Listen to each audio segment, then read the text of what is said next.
गीता जोर जोर से रोते हुए अपने पति से बोल रही थी, ये सब तुम्हारी गलती है। तुम्हारी वजह से हमारे साथ इतना बुरा हो रहा है। मैं तुम्हें कभी माफ नहीं करूंगी। दोस्तों, आखिर एक पति पत्नी से ऐसी क्या गलती होती है जिनके कारण उनके प्राण सूख जाते हैं। दोस्तों, प्रयागराज में महाकुंभ लगा हुआ है। चारों तरफ जनसैलाब है। करोड़ों की संख्या में लोग देश विदेश से संगम में स्नान करने और इस महापर्व का साक्षी बनने आए हैं। इसलिए महाकुंभ मेले में जाने से पहले यह कहानी आपको जरूर सुननी चाहिए। यह कहानी आपको सिखाएगी कि महाकुंभ मेले में कौन कौन सी गलतियां नहीं करनी है, नहीं तो एक छोटी सी गलती भी आपके खुशियों को छीन सकती है। दोस्तों, महाकुंभ मेला संपूर्ण भारत का एक महान धार्मिक और सांस्कृतिक उत्सव है जो हर 12 वर्षों में 4 स्थानों हरिद्वार, उज्जैन, नासिक और प्रयागराज में आयोजित किया जाता है। इन सब में प्रयागराज में लगने वाले कुंभ का बहुत अधिक महत्व है क्योंकि यहाँ पर त्रिवेणी संगम है, अर्थात जहाँ गंगा, यमुना और सरस्वती जी का संगम है। यहाँ स्नान करने मात्र से ही मोक्ष की प्राप्ति हो जाती है। इस बार प्रयागराज में लगने वाला महाकुंभ 140 सालों पर आ रहा है। यह महाकुंभ भारतीय संस्कृति, अध्यात्म और आस्था का प्रतीक है, जहाँ साधु संत, नागा बाबा, अघोरी और लाखों श्रद्धालु आकर कल्पवास करते हैं। दोस्तों, जनवरी का महीना था और सुबह का समय था। इस पवित्र माहौल में प्रयागराज के संगम घाट पर एक माता पिता अपनी नन्ही बच्ची सौम्या के साथ महाकुंभ मेले में पहुंचे थे। सौम्या महज 4 साल की थी। वे लोग राजस्थान से कल रात ही प्रयागराज पहुंचे थे। पूरा परिवार बहुत धार्मिक था। यह पहला मौका था जब वह अपनी बेटी के साथ कहीं बाहर घूमने आए थे। सौम्या के पिता अजय और माँ गीता आज बहुत खुश थे। उन लोगों ने पहली बार इतनी भीड़ देखी थी। अजय और गीता ने सोचा कि महाकुंभ में संगम स्नान करने से उनके परिवार के सारे पाप धुल जाएंगे और जीवन में सुख शांति बनी रहेगी। मेले में हर जगह भक्ति और उत्साह का माहौल था। साधु संतों की टोलियां भगवा वस्त्र पहने मंत्रों का जाप कर रही थीं। सौम्या पहली बार इतनी भीड़ देख रही थी। वह बहुत उत्साहित थी, लेकिन उसकी नन्ही उंगलियां अपने पिता के हाथों को मजबूती से पकड़ी हुई थी। खिलौनों की दुकानें देखकर उसका मन ललच रहा था और साथ ही उसके मन में कई सवाल उठ रहे थे। उससे रहा नहीं गया और तभी सौम्या ने मुस्कुराते हुए अपने पिता से पूछा, पापा, यहाँ पर इतने सारे लोग क्यों आए हैं और इतनी भीड़ क्यों है? अजय थोड़ा मुस्कुराता है, प्यार से उसकी नाक को छूता है। बेटा, ये लोग हमारी ही तरह पवित्र संगम में स्नान करने के लिए आए हैं और यहाँ पर महाकुंभ लगा हुआ है जो हर 144 साल में एक बार आता है और इस समय संगम में जो भी स्नान करता है उसके सारे पाप धुल जाते हैं और मन को शांति मिलती है। सौम्या ने सिर हिलाया, लेकिन इतनी बड़ी बड़ी बातें उसके छोटे से दिमाग में समझ नहीं आ रही थी। अब वह फिर से उधर उधर देखने लगती है। महाकुंभ मेले में सूर्यदेव अपनी किरण बिखेर रहे थे। संगम घाट पर भीड़ उमड़ चुकी थी। लोग संगम में डुबकी लगाने के लिए उत्साहित थे। अजय ने सौम्या का हाथ मजबूती से पकड़ रखा था। गीता उनके साथ साथ चल रही थी। तभी अचानक से सौम्या की नज़र खिलौने वाले पर पड़ी तो वह अपने पापा से एक गुड़िया खरीदने के लिए जिद करने लगती है। अजय ने उसे समझाया कि बेटा, लौटते टाइम हम खिलौने खरीद देंगे, लेकिन सौम्या जिद करने लगती है। तभी गीता उससे प्यार से समझाती है कि बेटा, अभी हमें स्नान करने जाना है। हम लौटते समय तुमको एक नहीं 3 खिलौने खरीद कर देंगे। इतना सुनकर वह खुश हो जाती है और मान जाती है। धीरे धीरे वे लोग संगम की ओर बढ़ने लगते हैं।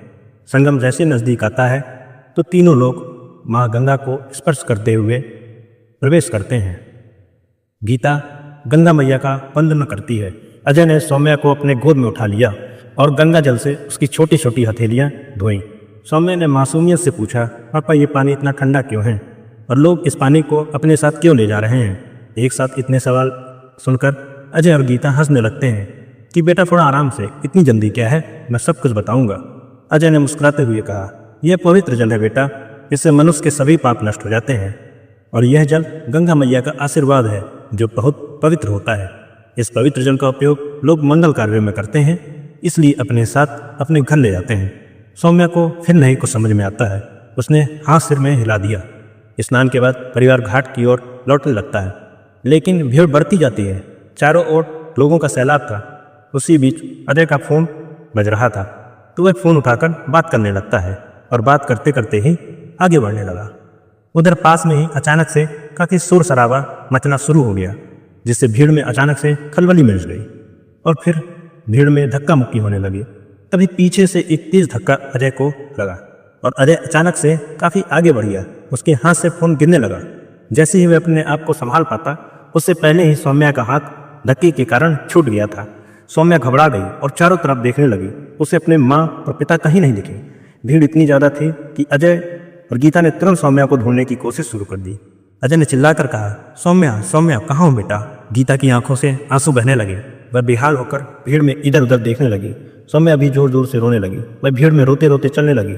वह डर से रो रही थी, लेकिन भीड़ के शोर में उसकी आवाज़ दब गई। कुछ ही पलों में उनकी दुनिया बिखर गई। भीड़ तेजी से बढ़े जा रही थी। हर कोई घाट से बाहर निकलने की कोशिश कर रहा था। गीता रोते हुए बोली, अजय मेरी बेटी कहाँ चली गई? अजय ने गीता को संभालने की कोशिश की, लेकिन अजय खुद भी अंदर से टूट चुका था। वह अपने आप को कोसे जा रहा था कि ये सब उसकी वजह से हुआ है। वह बार बार बोलता है, गंगा भैया इसमें मेरी गलती है, आप मुझे सजा दो, लेकिन मेरी बेटी को मेरे पास पहुंचा दो। अजय और गीता की आवाज़ें सुनकर आसपास के लोग रुक गए। कुछ लोगों ने सौम्या को ढूंढने की कोशिश की। भीड़ में इधर उधर जाने लगी, लेकिन भीड़ इतनी ज़्यादा थी कि सौम्या का पता लगाना मुश्किल हो रहा था। सौम्या अब भीड़ से बाहर निकलने की कोशिश कर रही थी। वह बार बार रोकर अपने माँ और पापा को पुकार रही थी। उसे समझ नहीं आ रहा था कि वह कहाँ जाए। अचानक एक साधु बाबा ने उसे देखा। उन साधु बाबा का चेहरा बहुत ज़्यादा चमक रहा था, जिनके लंबे लंबे बाल और बड़ी सी दाढ़ी थी। उनके चेहरे पर एक हल्की सी मुस्कान थी। वह बाबा सौम्या के पास गए और प्यार से बोले, बेटी तुम क्यों रो रही हो? तुम्हारे माँ पापा कहाँ हैं? सौम्या ने रोते हुए कहा, मुझे पापा चाहिए, मुझे माँ चाहिए। साधु बाबा तुरंत समझ गए कि बात क्या है। उन्होंने उसे अपने पास बैठाया और शांत कराया। बाबा ने उस बच्ची को एक छोटा सा गुड़िया भी दिया। खिलौने को देखकर बच्ची कुछ समय के लिए शांत हो जाती है। संगम घाट पर सौम्या की गायब होने की खबर तेजी से फैल गई। अजय और गीता की हालत खराब हो रही थी। मन में कई चीजें चल रही थी। कई तरह के प्रश्न उठ रहे थे। उन्हें अंदर ही अंदर चिंता खाए जा रही थी। तभी भीड़ में किसी ने कहा, भाई साहब आप मेले के खोया पाया केंद्र पर जाइए और वहाँ पे सूचना दीजिए। अजय और तुरंत भागकर खोया पाया केंद्र पहुँचते हैं। वहाँ पहले से ही कई लोग अपने के खोने की शिकायत कर रहे थे। अजय ने वहाँ पहुंचकर कांपते हुए अपनी बात कही, मेरी 4 साल की बेटी सौम्या गुम हो गई है, कृपया उसकी घोषणा करवाइए। कार्यालय के कर्मचारी ने अजय की बात ध्यान से सुनी और माइक पर घोषणा की, सावधान सावधान, एक 4 साल की बच्ची जिसका नाम सौम्या है, वह लाल फ्रॉक पहने हुए है, गुम हो गई है। जिसने भी इस बच्ची को देखा हो कृपया उसे खोया पाया केंद्र पर लाएं। इसके साथ तुरंत ही सौम्या की फोटो भी ड्यूटी पर तैनात सभी लोगों के पास भेज दी जाती है। घोषणा सुनते ही गीता की उम्मीदें जगी, लेकिन अगले ही पल जब किसी ने भी सौम्या की आने की खबर नहीं दी तो वह और जोर जोर से रोने लगती है। उसका गला सूख जाता है, जान हलक पर बैठ जाती है। मन में अजीब गजीब ख्याल चलने लगते हैं। गीता ने गंगा जी की ओर देखा और बिलखते हुए कहा, हे गंगा माँ, हे प्रभु, मेरे बच्ची को बचा लीजिए। अगर मेरी सौम्या को कुछ हो गया तो मैं भी अपना जीवन आज यहीं समाप्त कर लूँगी। अजय ने गीता को सांत्वना देने की कोशिश की, लेकिन उसकी खुद की आवाज़ टूट रही थी। उधर सौम्या साधु बाबा के पास बैठी हुई थी। बाबा ने उसे प्रसाद दिया और उसकी भूख मिटाई। उन्होंने उसे शांत करते हुए कहा, डरो मत बेटी, मैं तुम्हारी मदद करने आया हूँ। मैं तुम्हें तुम्हारे माता पिता के पास पहुँचा दूंगा, बस तुम शांत होकर बैठी रहो। उसी समय बाबा को खोया पाया केंद्र की घोषणा सुनाई देती है। उन्होंने एक यात्री से घोषणा कार्यालय का पता पूछा और सौम्या को अपने साथ लेकर वहां जाने लगे। वहीं दूसरी तरफ खोया पाया केंद्र पर अजय और गीता की दिल की धड़कनें तेज हो रही थी।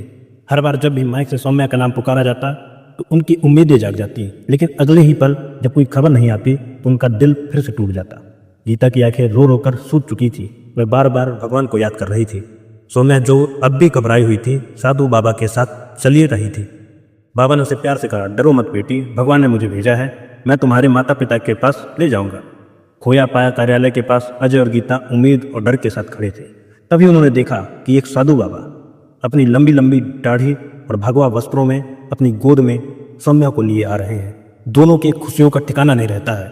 गीता ने बिना देर किए दौड़कर सौम्या को गले से लगा लिया और फूट फूट कर रोना शुरू कर दिया।